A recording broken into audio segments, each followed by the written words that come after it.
என்னை பெற்ற அன்னைக்கும் என்னை வழிநடத்தும் ஆசிரியர்களுக்கும் எனது முதற்கண் தமிழ் வணக்கத்தை தெரிவித்துக் கொள்கிறேன். என் பெயர் சஞ்சய் ராஜசேகர். நான் இன்று பூமியின் பாதுகாப்பு என்ற தலைப்பில் சில கருத்துக்களை உங்களுடன் பகிர்ந்து கொள்ள வந்திருக்கிறேன். பூமி நமது தாய். ஆம், நாம் வாழும் இந்த பூமி மனிதர்களுக்கு மட்டுமல்ல, விலங்குகள், பறவைகள், தாவரங்கள் மற்றும் எண்ணற்ற உயிரினங்களின் வாழ்விடமாகவும் உள்ளது. நாம் சுவாசிக்கும் காற்று, குடிக்கும் நீர், உண்ணும் உணவு என வாழ்க்கைக்கு தேவையான அனைத்தையும் பூமி நமக்கு தருகிறது. அதனால் தான் பூமியை நமது தாயாக கருதி பூமி தாய் என்று அழைக்கிறோம். மனித குலத்தின் ஒரே வீடு பூமி என்று நாம் கூறினால் அது சற்று மிகையாகாது. இனி பூமிக்கு ஏற்படும் அச்சுறுத்தல்கள் பற்றி ஒன்றன் பின் ஒன்றாக பார்ப்போமா? இன்று மனிதனின் அளவு கடந்த வளர்ச்சியும் இயற்கையின் மீதான அலட்சியமும் பூமிக்கு பெரும் அச்சுறுத்தலாக மாறியுள்ளது.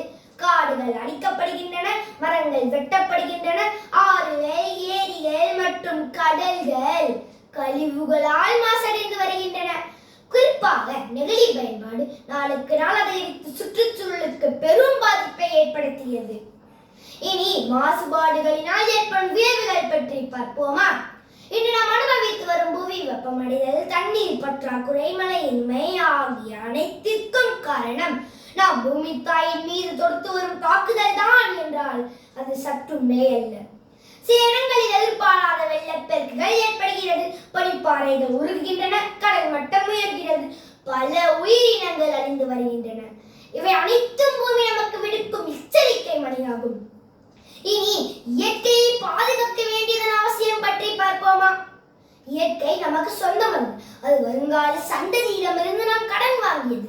எனவே வருங்கால தலைமுறைக்கு ஆரோக்கியமான, பசுமையான மற்றும் பாதுகாப்பான பூமியை வழங்குவது நமது தலையாய கடமையாகும். ஒவ்வொரு ஆண்டும் ஏப்ரல் மாதம் 22ஆம் தேதி உலக பூமி தினம் கொண்டாடப்படுகிறது. சுற்றுச்சூழல் பாதுகாப்பு மற்றும் புவி வெப்பமயமாதல் குறித்த விழிப்புணர்வை மக்களிடம் ஏற்படுத்துவதே அந்த நோக்கமாகும்.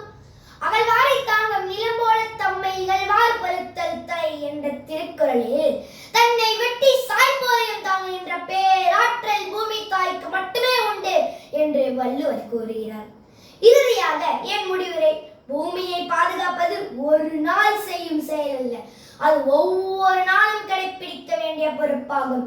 சுற்றுச்சூழலை சுத்தமாக வைத்திருப்பது ஒவ்வொரு குடிமகனின் கடமையாகும். இனின்றி அமையாது உலகனின் யார் யாருக்கும் வானின்றி அமையாது ஒழுக்கு. அதாவது நீர் மற்றும் இயற்கை வளங்களை பாதுகாப்பதே பூமியை பாதுகாப்பதாகும். எனவே நாம் அனைவரும் ஒன்று சேர்ந்து பூமியை பாதுகாப்போம், எதிர்காலத்தை வளப்படுத்துவோம். நம்பிக்கையுடன் சஞ்சய் ராஜசேகர். நன்றி, வணக்கம்.